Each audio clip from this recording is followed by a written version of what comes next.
president not only took Rhino Ryan to the woodshed, but eliminated any need for any Republican to ever pretend again that Ryan is a real Republican in any way.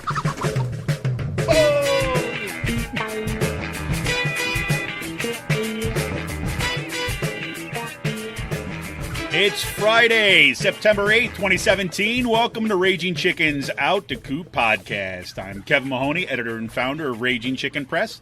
And each week I talk to our Capitol muckraker-in-chief, Sean Kitchen, about the good, the bad, and the ugly in state and national politics. On this week's show, hurricane devastation continues. Texas residents are barely digging out from Harvey as Irma, the strongest hurricane ever recorded in the open Atlantic, is slated to smash into Florida as a Category 4 storm on Sunday. The storm has already claimed at least 19 lives in the Carribean.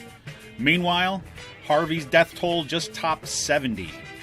Houston area first responders are now suing chemical plant Arkema for negligence in the plant's explosion. And at least 30 companies in Texas have now reported toxic spills in Harvey's wake. Trump makes friends with Chuck and Nancy. Paul Ryan taken to the woodshed, according to Lou Dobbs. What's this mean for the Democratic Party in the 2018 elections? We'll get into that. Facebook admits that Russian hackers bought at least $100,000 in ads in an attempt to influence the election. One of the first troll accounts, from these Russian hackers, interestingly enough, was a fake Harrisburg resident. Last name Reddick, or is it Red Dick? Rachel Maddow finally forced to get off the Russia beat and walks us through the history of the alt-right and the Republican Party. Senator Soprano Scott Wagner has got a soft spot for Lyndon LaRouche. Well, at least when it comes to open up his checkbook. Now, was it LaRouche's Holocaust denial or his "the British are coming" conspiracy that did it for you, Scottie? PA Republicans planning to cut millions in hazardous waste programs to solve budget problems. Huge DACA protest across the state. And a man was arrested at a Toomey televised town hall for asking questions about DACA. Charlie Dent gets out of the game. And tracking down the paper trail on alt-right Evan McLaren. In space news, NASA researchers looking to the 19th century to land a rover on Venus. Ever read William Gibson's The Difference Engine? Or groove on some steampunk? Well, apparently NASA has. On September 15th, we'll have to say goodbye to the Saturn orbiter Cassini.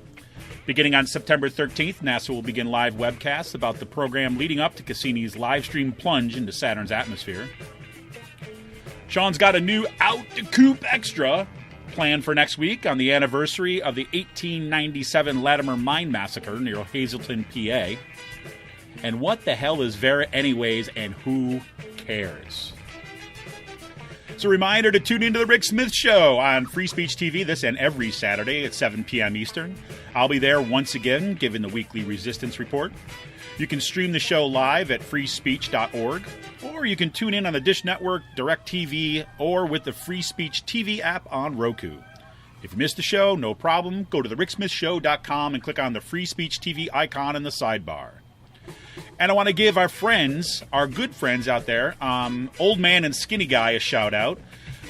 Old Man and Skinny Guy is a new awesome gaming podcast. It was just launched last week. Last week was their first episode.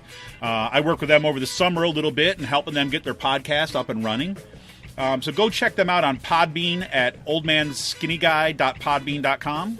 Or check out their website at oldmanskinnyguy.wordpress.com. And it's really cool. I mean, for any gamers out there, go and check this out. The first episode was awesome. It really gets into their background in gaming and stuff. And it's not just video games, like board gaming and kind of the whole culture around gaming. They're going to have videos with people that have kind of in the field, that are game developers, or kind of longtime participants, and just really good conversation. I was so impressed with their podcast. Go check them out. To remind you that we need you to keep Pull No Punches Progressive Media going strong. Become a member of Raging Chicken for as little as $5 a month.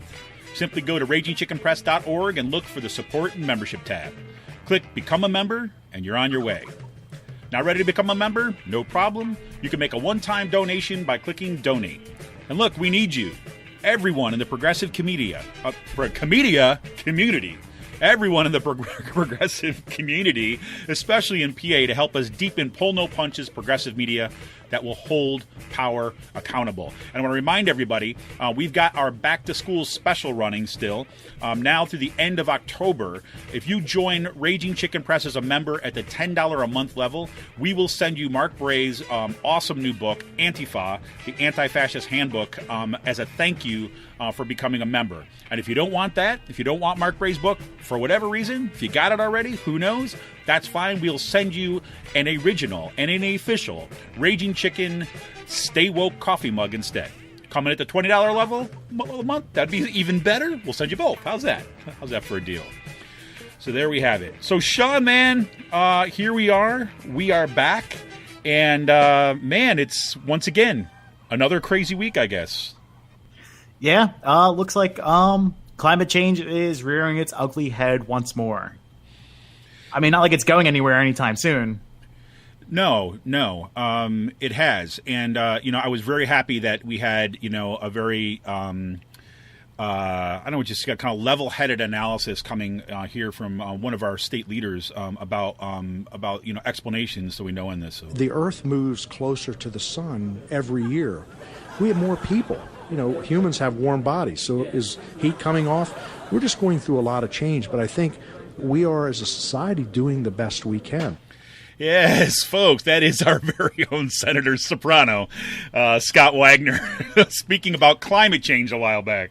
I wonder what Lyndon LaRouche's position on climate change is. I haven't really got to be able to check that out this past week. I don't know, but I think that it's probably either a hoax, the British caused it, or no problem because we're going to colonize the moon anyways. It's got to be one of those three. Yeah, we'll talk more about that later, I guess. Yes, we will. Yes, we will. But, I look at that, Sean, I look at those words coming out of Senator Wagner's mouth and in the face of what's going on, both in Harvey's aftermath, and in the threat that Irma is posing, and then right after Irma, you've got Jose coming right after. And to hear that kind of explanation, that pure fiction coming out of people's mouths in the face of these kind of devastating storms is just an insult to all those people that are going through this.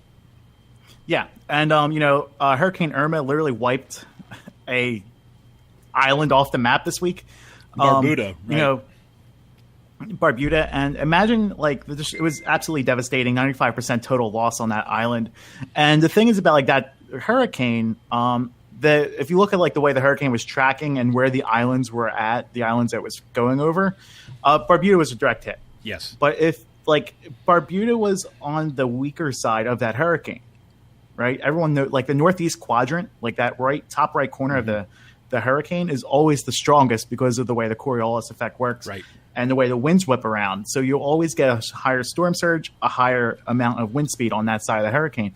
Now imagine if that thing tracked a little bit more towards the southwest and went over Puerto Rico or other islands like that. I mean, we would have had a lot worse of a storm.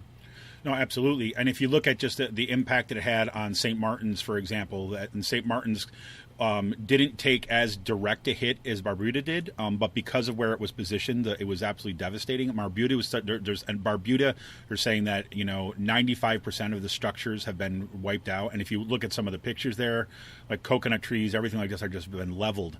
In St. Martin's, the same. It was ripping vegetation, grass off the ground. Exactly. I mean, there were cars that were actually thrown in the air. I mean that is insane. Yeah.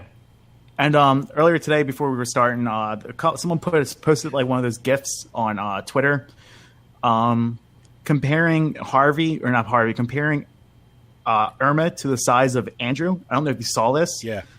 Andrew was a Category 5 hurricane that absolutely devastated South Florida, devastated Miami. Irma is 3 times the size of Andrew. Exactly. I mean, I saw some discussion of what was happening with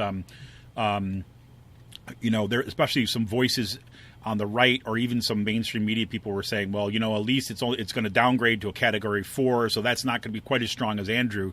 But then somebody's jumped in, was correcting, basically said, yeah, but the size of Irma is practically double what Andrew was, just in terms of the scope of this storm.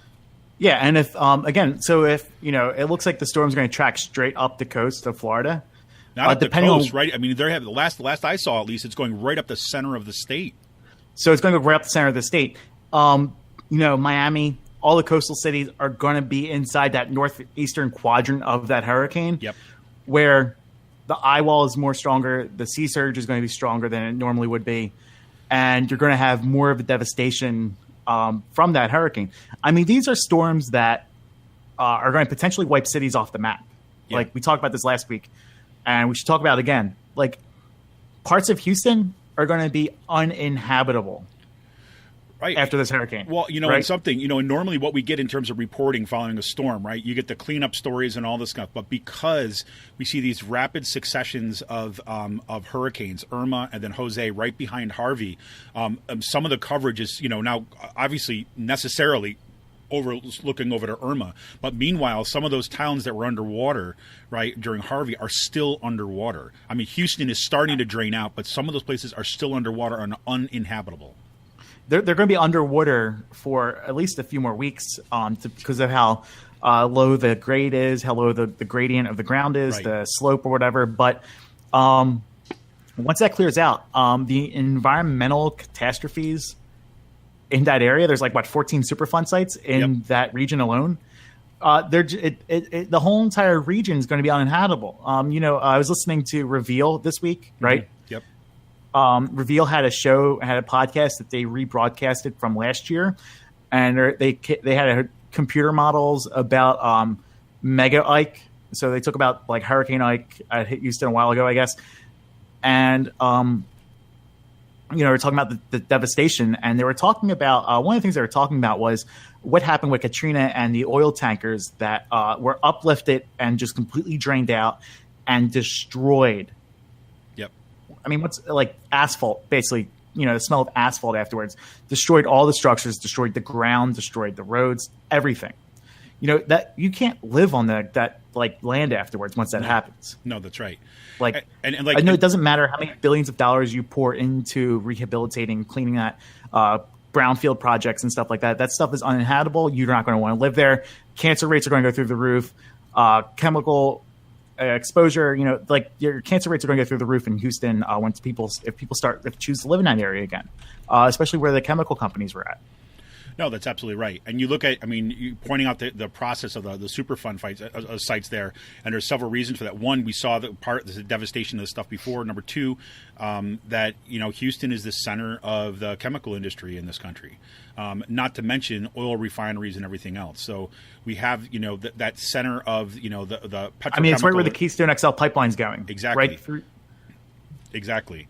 And I guarantee, I bet you, once these next two rounds of hurricanes clear out, you're slowly going to start hearing stuff from the right, which is going to be a strong push to build the Keystone XL, and they're going to do it on the grounds. They're going to call it about a safety concern. They're going to use the hurricane to their advantage. It's going to be disaster capitalism all over again, and it's just going to put Houston and other coastal cities and all of us more into that danger zone. So, I look at this, Sean, as for example, we saw in with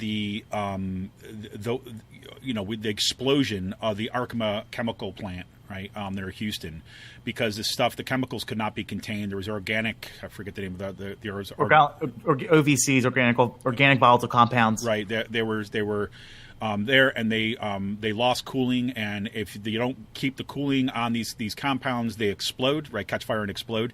And the Arkema admitted, it's a French company, but they basically said, look, we have, the power's out, we have no way to keep this cooling, so everyone evacuated, we're just going to have to let them explode, right? And then when reporters were going to ask, well, what's in there? When people in the community were asking, well, what are we looking at here?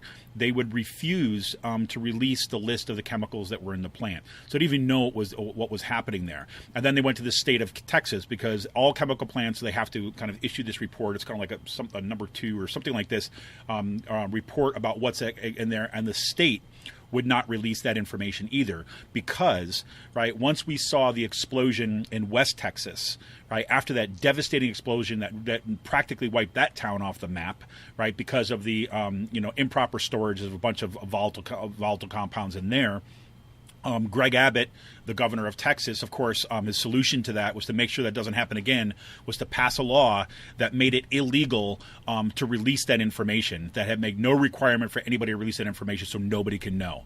So instead of solving the problem, we just covered it up.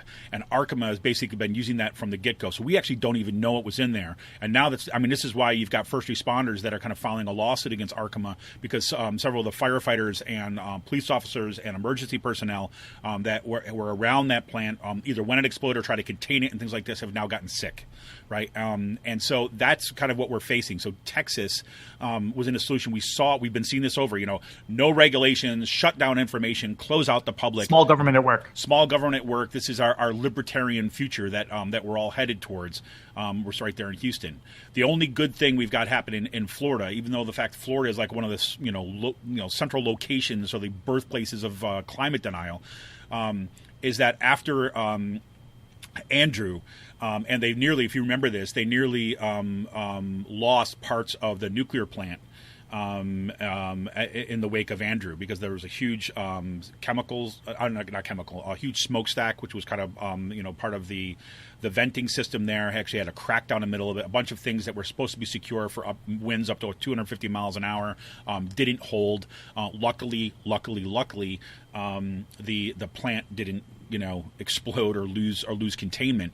But so Florida actually passed kind of improved building codes after that, and some sort of recognition at least that things are going to get worse. That's the only good thing I could see in the face of Irma. Yeah, and one of the things is that looking at this, none of us are safe in the age of climate change, right? Mm-hmm.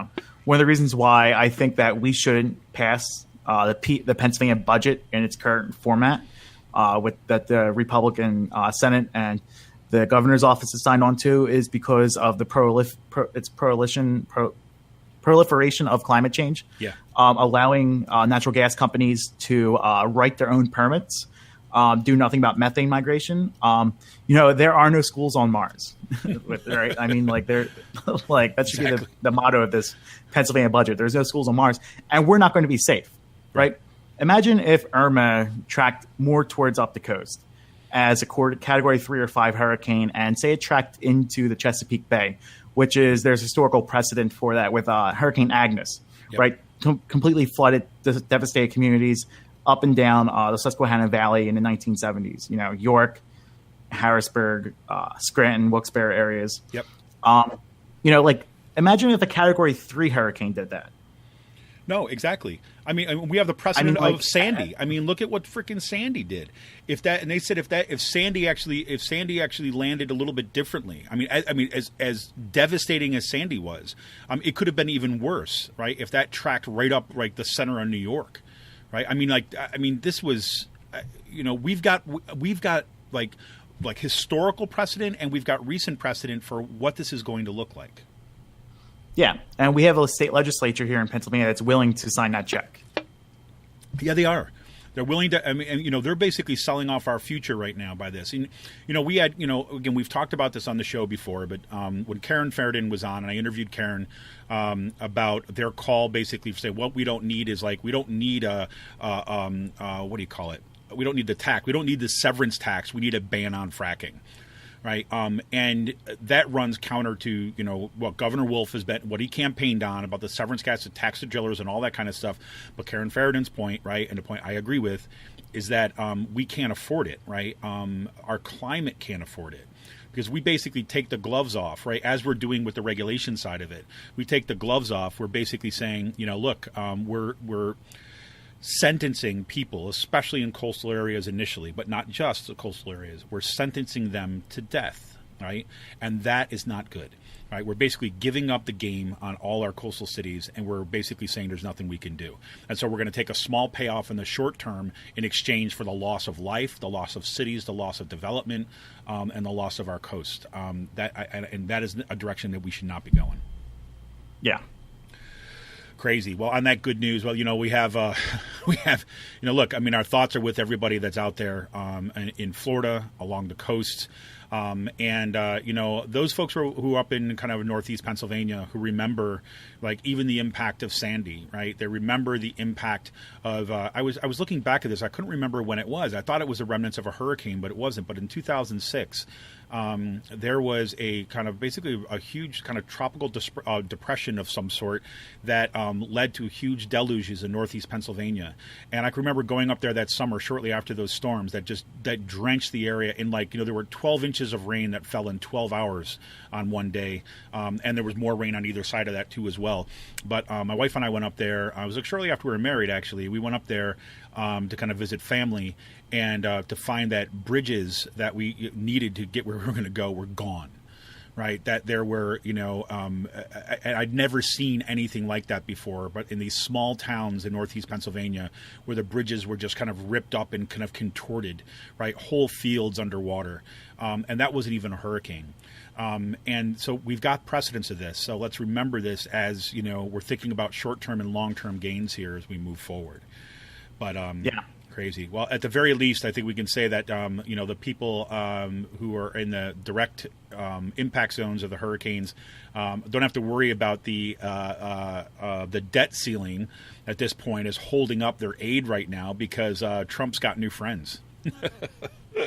Wait, he has friends? He has got friends. And Chuck and Nancy would like to see something happen, and so do I. There you go. Chuck and Nancy, man.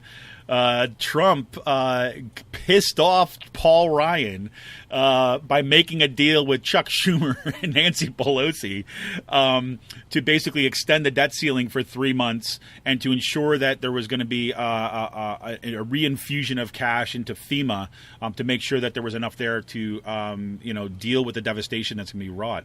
And Paul Ryan was not happy. You know what I think we should do? Tell me. Bring back the $1 trillion coin. Bring back the $1 trillion coin? Fascinating. Tell me more. Oh, God. I mean, the $1 trillion coin would just solve everything. But no, so we were talking about this in the pre-show, and what do you do with this? I mean, okay, so obviously the Democrats want to govern, right? I mean, because the Republicans have shown for the past 10 months they can't govern, the thing is that happened. Okay, so tax reform, that's pretty much off the table at this point. If you look at it, they wasted so much time and energy. They wasted almost the whole entire first quarter of a football game or the first half of a football game, right, trying to get the repeal of the ACA done, and that failed. So they went into the August recess without getting the ACA done, repeal the ACA, which they needed to start doing tax reform in the fall. With the hurricanes that are happening, the stuff that's happening out with the debt ceiling, tax reform is basically off the table at this point, right? It's pretty much done with. You're heading into a political season, and you're just giving the Democrats talking points hey, you're trying to give more money to the rich, the uber rich, of plutocracy and oligarchy and stuff like that, and. But I mean, if you're gonna have to govern, but what's your take on this? Well, I mean, look, I'm concerned, right? I mean, let's take it in order of immediacy here. Number one, thank God they're not gonna basically use people's lives, right, that are in the middle of a path of a devastating hurricane as a way to hold them hostage, right, to kind of further cut social programs, right? Okay, so number one, we could say that's a good thing. Okay, I'll accept that. But what this means, right? The piece you saw, in the intro piece, where Lou Dobbs was, as part of his, whatever economic report, was basically talking about Trump making this deal with Chuck and Nancy, and how that, Lou Dobbs actually said that this was the president taking Paul Ryan to the woodshed, which I was oh my God, right? Now Lou Dobbs has always been kind of you're kind of soft white nationalist to begin with. So let's remember who this guy is. The Thanksgiving Day right. So let's remember who this guy is. before like, whatever, the Democrats of the resistance, before the resistance says that he's our newest member. Let's remember who this guy is. But it shows you these tensions, I think, on the Republican side of things, where, like Lou Dobbs and other kind of nationalist oriented folks basically are throwing in behind Trump. And even to the point where, as Lou Dobbs said in his piece, he basically said that, look, the Democrats have softened their tone and have realized that, maybe we got to get in here with Trump and get his agenda passed and get to work for our country, and called Paul Ryan someone who's sold out to corporate interest, right? So it makes your head spin about the discourse right now. But it shows you that, look, Trump's for Trump, right? So he's going to do whatever it takes. And he saw, I think, this stuff lining up, and you've got Chuck Schumer and Nancy Pelosi giving Trump basically a policy to make sure that these people are taken care of. And Trump says, "Oh, God, this works for me. Let's work for me. I'll just take on your thing, and I don't care about Paul Ryan." And I was watching the C-SPAN clips of both Paul Ryan. Paul Ryan had a press conference before this White House meeting of like Republican leadership and Chuck and Nancy and Trump, right? And Paul Ryan was like, I don't know if this proposal is true. It's a horrible idea. This is awful. I cannot believe that this is going to happen. And of course it happens, right? But then there's the clips of the media kind of moment before the meeting takes place. So they're all sitting in the White House, right? Trump's at the head, and you've got Chuck and Nancy on one set of couches on the right-hand side. You got Paul Ryan and Mitch McConnell on the left-hand side, right? And the entire time, right, Trump is like talking to, literally he's using the words Chuck and Nancy, right? And he's looking at Chuck and Nancy the entire time while Paul Ryan is to his back, right? He gives like a couple glances over to Ryan. Oh, hey, what's up? Yeah. And Ryan is kind of like, there. Yeah. And then Trump says a couple things about we're trying to, make sure that, because this storm is it's not going to be, let's say it's not good. It's not good. Right. So he gives a couple nods to that. He says, okay, we're going to get to work. And Paul Ryan immediately starts saying to the media, okay, guys, we're done. Okay, guys, we're done. And the media is still kind of covering this stuff. And Nancy Pelosi has got this like weird kind of like frozen smile on her face, kind of like, I don't know what world I'm in right now, but I think I'm happy, right? And then Schumer, of course, is, very similar. Now, so there's that. Then there's some press conference that happened afterwards, and this is where my concern comes in to get back to the point here. Schumer gives a press conference and, highlights bipartisanship, highlights, getting things done and so on. I'm fine with saying that we're going to save lives here. But my concern is that Schumer and really the Democratic leadership, right, at the national level is going to kind of want, because they're desperate for this. They want to look for the opportunity to get back to governing and get back to normal, even if it means working with Trump on these things, right? So basically, and if that happens, right, it's going to be a shit show. Right, because let's remember, centrist Democrats believe that the way that they win elections is that they basically sound like Republicans. Right, exactly. Right, and they pretend that there's this group of Republicans that are just dying to be Democrats if the Democrats only became conservative enough, right? If they only became pro-corporate enough. And that's my concern, is that that's what happened. Now, the good news of that, however, is that the party itself, right, the activists in the party are going to have none of it. Right, but the concern is that, look, the 2018 elections are not that far away, right? And if you got Schumer and the Democratic Party starts kind of giving a message of we're going to work with Trump to get things done, and we're going to, because they're thinking in their heads it alienates Paul Ryan and some of those folks, they're going to lose those midterm elections in my mind. Yeah, it almost sounds like the deal that Clinton had in place before the election with Paul Ryan and McConnell on getting things done. Yeah, the deal, right? Yeah, that big deal that was going to happen. Yeah. Yeah.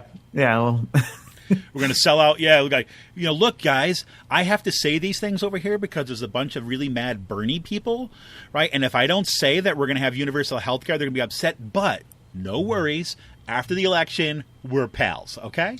Right? That was kind of the whole deal kind of moving forward. And obviously I'm being facetious and like more than I need to be. But can I get a Vera code on that? It's real, man. It's real. I swear. I fact-checked it. Right? Well, there's a Verit code. It's verified. That's right. It's verified, right, by people who love Hillary, right? So, but yeah, we'll get to that in the last call today. Insanity. But I look at it like that. It's like that's my concern, Sean. Is that the energy right now is behind the activists in the party, and we have yet to see anything from the Democratic Party, from the leadership, in a point where we're going to put it forward. And think about this: their main message so far has been bad Trump, bad Trump, bad Trump, bad Trump, and a better deal. And less bad deal. So less bad deal. Less bad deal. So less bad deal, and Trump is bad. Trump is bad. Trump is bad. Now, if Trump decides for whatever his own personal self-interest at the moment that it's to his advantage to work with the Democrats over the next year, right? At least section of the Democrats over the next year, the Trump is bad tactic is gone. The Democrats have, as a party, have done virtually nothing, right, to move forward, right, a very strong policy agenda other than the less bad deal, which they have no message. That's what I mean. It's like their message is Trump, Trump, Trump, Trump, Trump, Trump, Trump, right? So meanwhile, the only people that are doing stuff is, again, the Bernie Sanders folks, right? They're the ones that are pushing forward kind of agenda and policy stuff. But the Democrats are going to turn a whole lot of people off if what they're going to do is say, like, oh, we're going to work with Trump now, because we know what they're going to have to do then. They're going to have to tell all their messaging people to stop being so hard on Trump. Right? And then all the messaging goes away, and then what's the reason for voting for a Democrat other than getting Trump out when you're telling us that Trump's not such a bad guy now? Yeah. So we'll see. I'm curious about how, again, all the people who've been showing up for the anti-fascist rallies and things like this are going to take to the Democratic Party kind of throwing in with the white nationalist president. I don't know what you think about that. Well, I mean, they're not part of each other. The Democrats never pandered to the anti-fascists. Yeah, that's right. The alt-left, you mean? Yeah. Oh, man. Hashtag not the resistance. Hashtag, right, exactly. Hashtag, whatever, facepalm. But, yeah, so we'll see where this goes. I'm just very cautious about it. I mean, again, I'm thankful in the meantime that people's lives are not going to be immediately at stake any more than they need to be, because Paul Ryan and his Burn Government Down coalition has been temporarily marginalized. Right, that'll go away in a couple of weeks, folks. Don't come on, don't count on this for that. But it's been watching some of the media. I watched a whole bunch of the press reports about this following that deal, and it's the media just falling over themselves to kind of talk about how we've crossed over into some new territory and things are going to get better again, when there's no basis whatsoever of saying that. People just don't learn. But crazy. Well, I mean, I don't know if you saw, what you think about this. I mean, for what it's worth, I mean, Facebook finally came out this week too as well and say, look, now they admit that, Russian hackers have basically took out ads, set up troll accounts, American troll accounts, to spend about $100,000 in Facebook ads in order to influence the election. So that was kind of interesting to see that play itself out, because Facebook, of course, has been denying that for, since last January. Well, that's good. And as I woke up this morning, I was scrolling through my news feed, half awake without my glasses on, and I see that one of the first people was from Harrisburg. That's right. Yeah. I thought maybe it was the Harrisburg 100 person, but no, it was not. That was my first thought, actually. That was it was I said I went actually. I looked at some of the stories that you posted when you had those trolls. You had the sock puppet accounts on there. Right. I wanted to see if any of them was our good friend Reddick or Red Dick. The guy's name was literally. So anyway, okay, let me give you the backstory. So the backstory is this, everybody. So. And New York Times reported on this too. They said, look, Facebook has actually now shown that not only were these Facebook ads bought by, kind of basically Russian intelligence. I mean, the way Russian intelligence works is that, they've got this agency that they have, kind of the Internet Research Agency, right, which is kind of set up as kind of a subcontractor of Russia's intelligence.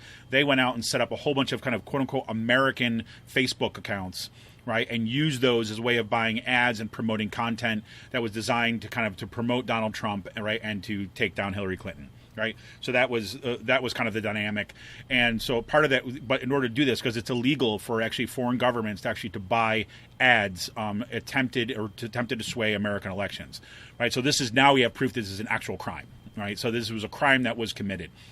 The way that they did that, they set up these sock puppet accounts, troll accounts, whatever, and used them as a way of buying this stuff. And one of the first ones that was set up came from a Harrisburg guy, right? Is a picture of, you look at it, see pictures of him. It's like guy, like got a little baseball cap, looks like your all-American guy. It was actually a Brazilian, a picture of a Brazilian that they used as that picture. But they set him up, and his name was Melvin Reddick, right? Redick, right? And I can't help but think that you got people in the Internet Research Agency over there in St. Petersburg going like this. Yeah, what if they'll get it, Reddick? Get it, Reddick. What? We'll see. Or Richard Lipschitz. Yeah, exactly. I mean, I can go on, but this is more like a safe for work, sort of a pseudo safe for work podcast. Let's keep it at least on this side of X. How's that? But it's interesting to see this stuff play itself out, right? Because now we've got yet another piece in this puzzle, which of course is going to make it. It's going to put it even more on the radar of the FBI investigation into the Russia probe and all of the Trump-Russia investigation and so on, to get to the bottom of this. And, again, it's this weird territory because on the one hand, we can follow this trend and see, okay, yeah, look, this stuff is actually happening. We can trace it. On the other hand, it's like we all know that, official Democratic Party people, they just want to go Russia, Russia, Russia, and that explains everything of what happened in the election. And then say, now this is proof, right? It wasn't that we ran a bad campaign. It wasn't that we're kind of like, conservatives and pro-corporate. No, it was because of Russia. Well, no, that doesn't mean that either, right? And no, to be honest, I'm one of those people that got turned off by the Russia story, with how it's been like Russia 24/7. I feel like it's oversaturated, and you're just like beating people into an oblivion with the messaging. Because I'm still of the mindset that Clinton ran a really bad campaign and campaigned on I'm better than he is. At least I'm not him. No, that's right. I mean, if people go back and listen to the podcast during the election, shortly after the election, and so on, this is exactly the stuff you're going to hear, right? That we talked a lot about, right? Went back and say, look, that okay, let's say that Russia was trying to influence the election. Let's just take that as a given, right? One, you cannot prove that ultimately is what caused the sway of the election because you have a whole bunch of other factors that are there. One of them, again, Hillary Clinton's campaign was horrendous, right? That they misused, the campaign staff misused the whole kind of data mile, big data model that Obama was successful with because they just basically said, okay, look, these are voters that are out there, they're pro-Hillary, but they didn't know that. They never sent campaign staffers out there to actually talk to those voters. They just assumed that their models were correct. And they used their Barrett codes, and that's what they told them. Exactly. Right. And they blamed it all. And again, look, I get it. Right. I mean, it was a devastating night and all that kind of stuff. Right. And I get it. The fact that here you have the first potential woman to be elected president who had the strongest resume of anyone who's ever run for office. Right. And we're told that matters. Right. We're saying if you want to get a decent job, you want a good job, you got to make sure you've got a good resume that shows you what you did. All that stuff lined up. But that's not where the country was.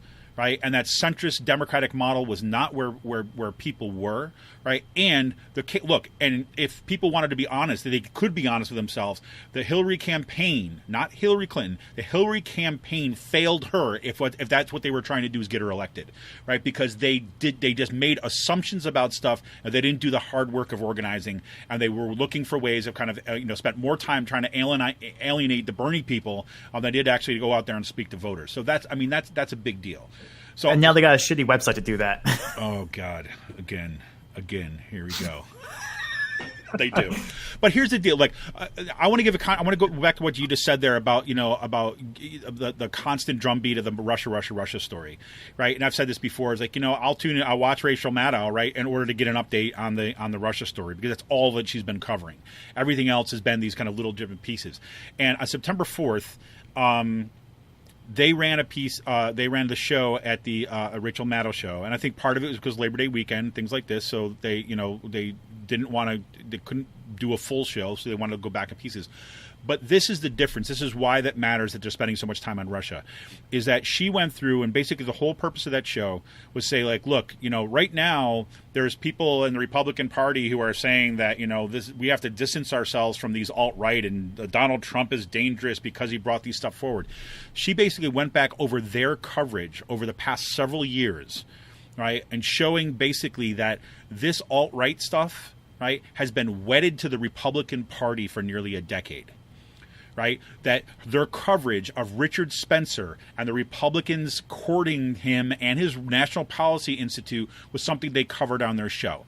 When the Republicans were kind of, right across before the election, before Donald Trump was ever in the picture, right, Rachel Maddow and her staff were actually digging in on tracking this the way that the alt-right and the Republican Party are one, right? Because all their coverage has now been shifted to Russia, we have not had the benefit of that. And why does that matter? Well, because guess what? The Rachel Maddow Show, like it or hate it, right, has got some of the best resources of any of kind of the liberal end of cable news coverage. Right, they've got a deep staff, and they got one of the highest rated cable news shows in the country right now. Right, that's why it matters. So if all people we're all political people, like that we're listening to this show, that matter. We're going to dig up other stuff, but for bulk of people who just tune in for this, especially the kind of like the liberal core of the Democratic Party, right, who watch that show, right, that's all they think is going on is Russia, and we need more, right? We have to demand more. And I thought it was so stark watching that show and be like, this is what I miss. Yeah, and you have people like Daryl Metcalf, Lou Barletta, who are part of these extreme fringe anti-immigrant groups, who've used these like almost pseudo hate groups to get where they're going today. Like we've been talking about for a while, but one of the things that I liked the video that The Intercept put out with Lee Fang, last week or the week before, that Vice documentary. Yes. How these people have.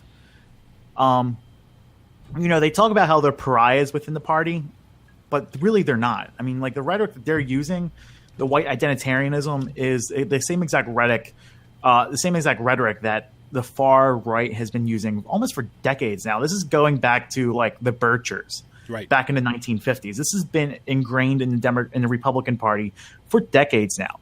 Yep. And you're going to this is something that is not new with the Republican Party, but it's becoming more fashionable for them to support these policies. There's a reason why the South were called Dixiecrats, because they were Democrats who then became Republicans, all because of the Civil Rights Act getting passed in the 1960s. It's the Southern strategy with the Republican Party. I mean, this is the type of rhetoric that's been going on for like 60, 70 years now with this. This isn't anything new, and now it's coming up. And, if you look where these parties are going, who's Milo Yiannopoulos pandering to? Who's Richard Spencer pandering to? Nathan D'Amico from Identity Europa. Who are these people pandering to? They are pandering to the college Republicans on these university campuses across the country. No, that's absolutely right. I talked about this last week too as well, about Nancy McLean's book, right? Nancy McLean's book, Democracy in Chains, right? That book tracks this stuff, right? And it shows you that after the kind of, we go back to Brown v. Board of Education, right? When the desegregation of schools, right? That is when we saw this alliance between the kind of the libertarian billionaire class of people, right? We've kind of what was left of the kind of like overt white supremacists and the Republican Party. Right, you saw all this stuff start to come together there, and now we're living in the fruit of those decades of organizing on the very extreme right, and the Republican Party is bought and sold by that faction of their party. Right, as you've said before, right, these people are the crack, right, that the Republican Party is smoking in their pipe.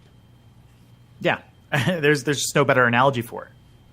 No, there's not. And now, no, there's just no better analogy for it. And one of the things that I like that, the modern alt-right, what they're doing is they're using and they're capitalizing on political violence as a way to further their brand and further their movement. That's right. That's exactly. They're using street violence. Yes, you have Antifa who will fight them. If you have someone saying, there's a great piece by someone quoted Chapo Trap House in this actually, what Chrisman said, and when you inherently you'll inherently have street fights when one side is saying death to a whole entire group of people, genocide or death to all these groups of people. There will be fights in the streets because of how inflammatory that rhetoric is. Yep, and that's absolutely right. Like it's just inherently going to happen, but like the thing is they are making they're cutting their teeth, based stickman, idolizing these people for beating the shit out of people on the streets. Mm-hmm. Nathan D'Amico going out and punching a protester, a woman across the face. The person that he's from Identity Europa, who's active on college campuses in Pennsylvania. This is what they're doing. They're recruiting young Republicans. You look at the people who were outed at Charlottesville. A lot of them were college Republicans from across the country. I mean, if you're going to the University of Washington or you're going to the University of Reno, Nevada, and you're going out to Charlottesville, yes, sorry, you're a racist, right? There's just no getting around that. And these people are part of the college Republicans, and this is who they're pandering to in the colleges and in the high schools. No, that's like right. This is the future generation of the Republican Party.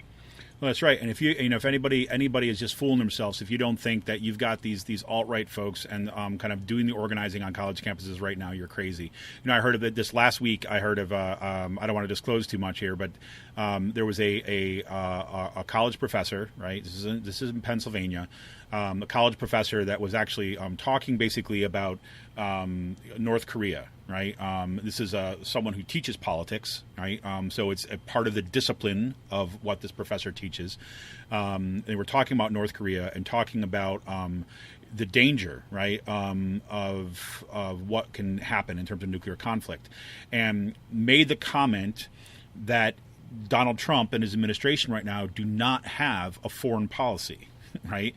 And basically saying, right, okay, look, there's nothing coherent that's been released. We have no idea. It seems everything like this is piecemeal, where you have the Secretary of State is not on the same page as the Trump administration, was not on the same page as the Pentagon, right? So how do we handle this, right? And this has been reported in every mainstream news outlet that you want, right? About this is what's making the whole North Korea situation really tricky, because what had been policy towards North Korea and how it's been handled is not what's happening now, and no one seems to know what exactly that policy is. Well, this professor basically got reported, right, to the administration, right, for kind of suppressing or being political or being anti-Trump or suppressing views in the classroom, right? I would not doubt, right, if those students who are doing this were active in these exact movements that we're talking about. No, exactly. It does not bode well, Sean. Crazy. All right. Well, at that level, I think we should take a little bit of a break, and I think we should go here to go for a little break. And when we come back, man, it's almost going to see like the last call part, because it's just nothing but fun next. I mean, it's just like crazy. When we come back, we're going to talk a little bit about our newest favorite Pennsylvania LaRouchian, and a whole bunch of other stuff. But yeah, we just want to remind you, everybody, if you like what you hear now, right, just go to ragingchickenpress.org, click on the support and membership tab, and become a member for as little as $5 a month. If you come in at the $10 a month level right now, we'll send you Mark Bray's new book, Antifa, the Anti-Fascist Handbook, or we'll send you an official Raging Chicken Press Stay Woke coffee mug. And we need you right now. We are so close for hitting that first goal. We just can't get there yet, folks, so we need you to become a member at $5 a month. We're about $20 away from being able to pay our writers more. We want you on board. All right, this is Kevin Mahoney, editor and founder of Raging Chicken Press. We will be back right after this.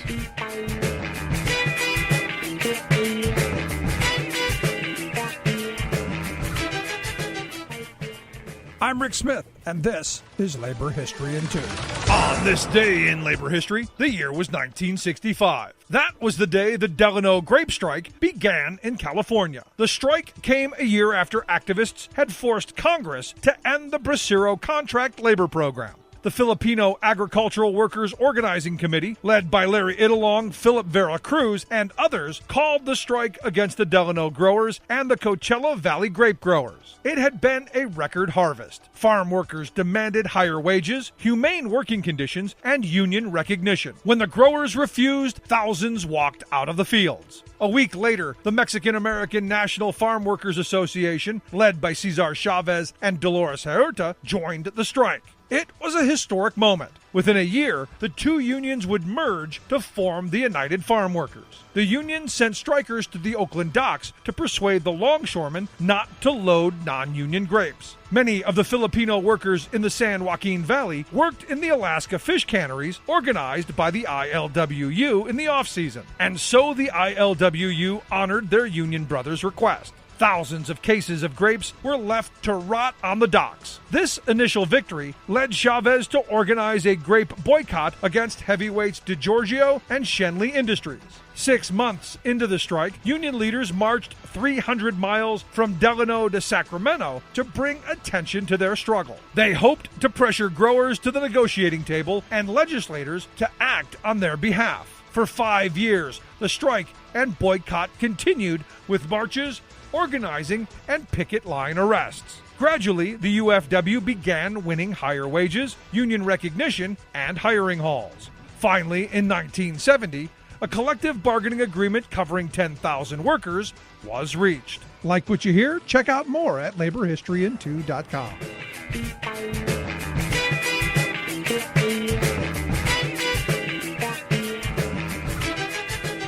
I'm in a waste management business. Everybody immediately assumes you're mobbed up. It's a stereotype, and it's offensive.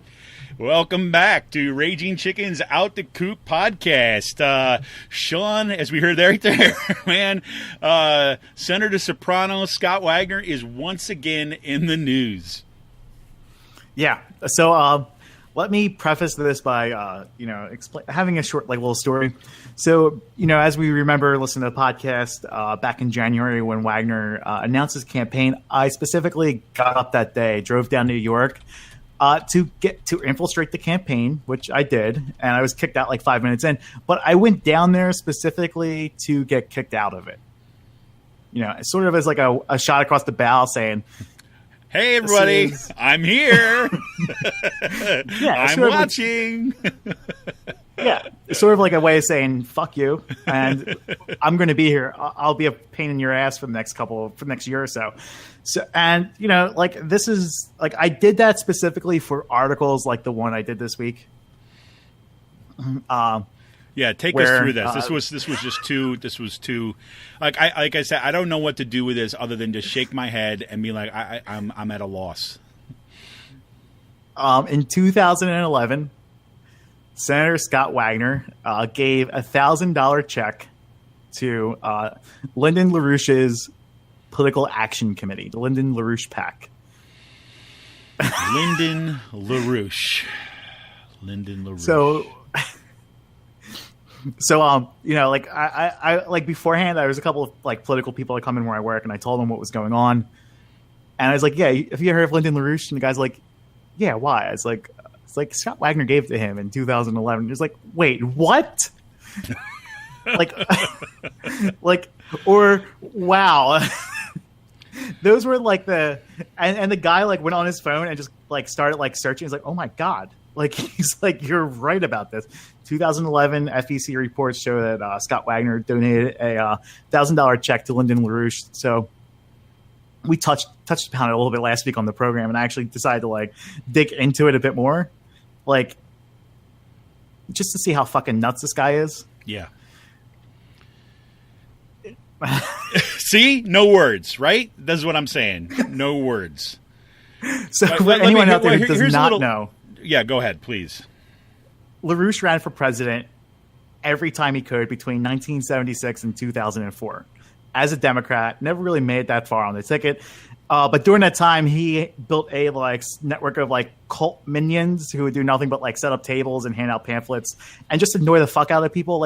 They were the Alex Jones before Alex Jones was around. Just basically what LaRouche was doing. Just where he was getting this money, I don't know, but just dumping millions of dollars into this crazy conspiracy theories. And I was looking at some of the conspiracy theories. One of them was that AIDS people with AIDS back in the 70s should have their own fucking leper colony. Yep. They should just be quarantined and have their own fucking treat them like lepers. Yep. Off you go. Here's your island. Have fun and stay away. There is that. He believed that only 1.5 million people died during the Holocaust. Yep. And that was from overwork and overexposure to the elements. Not through chemical chambers and stuff like that, but only 1.5 million. And just a bunch of other crazy conspiracy theories. So what I did at the time, was seeing what Lyndon LaRouche's the PAC, their main stunt at the time was. And between 2009 and 2012, They were doing nothing but consistently sending people to town halls or setting up tables with Obama with a Hitler mustache on it. Yep. And so okay, so that like this right here is a political scandal in itself. It should be considered a scandal in itself because this is like giving money. You might as well just give money to David Duke or Louis Farrakhan at that point. Imagine what would happen if a Democrat gave $1,000 check to Louis Farrakhan. Exactly. Right. It would be it would be a huge deal. It would be the end of someone's political career. That's right. Like that's it. Your political career is over. And this comes on the heels of Wagner taking at least a week to be pressured into issuing an op-ed about the white nationalist riots in Charlottesville. And then in that op-ed, he said he did many good things for the Jewish community. He has Jewish friends. And then a few days later, he goes out and says George Soros is nothing but a Hungarian Jew who has a hatred for America. And then says, I was only joking. I have Jewish friends. And now you gave $1,000 to someone basically endorsing either the spread of Nazi symbology, because you're that much of a deep-seated hatred for President Obama at the time, an Obama with an Adolf Hitler mustache on it, which is so beyond the fucking pale, right? It's just like, sorry, it is. Or you actually believe in his Holocaust denial bullshit that he's been spreading since the 1970s. Right. I tell you, this guy is off his rocker. Now, let me see. And I remember him, like, when I was in high school and college, right? Every time we would go to, like, one of these big rallies in Washington, D.C. or New York City or something like this, there would always be a group of these LaRouchians, right, with tables set up, right? And they'd have their little paper and they'd be going out and they'd be talking to folks. And, especially if there were new activists there, you'd see them go up and we'd be talking to them about stuff. Because some of the things that LaRouche says sounds to be kind of like lefty, right? And then it's like you get into it a little bit and then suddenly you start like, what are you talking about? I don't know what you're doing. And you find out that he's got all these conspiracy theories, right? All these incredible conspiracy theories. And the thing is this is a guy who started out in the 70s. He started out with quote unquote Marxist leanings, right? He was involved with actually involved with the founding of the U.S. Labor Party, right? Back in in the 70s or so, right? And he supposedly had kind of Marxist leanings. But listen to this. He started thinking about this. Here's a little piece. Right? This is just from Wikipedia, okay? So here, quote, LaRouche began writing in 1973 about the use of certain psychological techniques on recruits. In an article called Beyond Psychoanalysis, he wrote that a worker's persona had to be stripped away to arrive at a state that he called little me, from which it would be possible to rebuild their personalities around a new socialist identity. Right? In the summer of 1973, LaRouche said that, how does it go here? Blah, blah. According to the Washington Post, brainwashing hysteria took hold of the movement. One activist said he attended meetings where members were writing on the floor saying that they needed deprogramming. Right? This guy is a cult leader. Okay? He made, at the same time, so on the one hand, say, like Labor Party, but then holy crap, this is kind of like 1984 crazy stuff. And then just like in 1974, right, LaRouche established contacts with this Willis Carto's Liberty Lobby and elements of the Ku Klux Klan. Right? So then you go from there, and then what does he go? He's known best. Like this is what tripped me off the first time I ever met these people. They said, you guys are talking about stuff, and they're talking about the debt, they're talking about labor and stuff. I'm like, oh, I don't know who these people are, but this is let me learn more. And then you're hit with hey, the dominant imperialist strategic force acting on the planet right now, Sean, is not the United States, but the Anglo-Dutch liberal system of the British Empire. The British Empire never went away, right? And I'm like, what are these people talking about? Right? And then they start going, and that's when you know, because you see like their eyes change, right?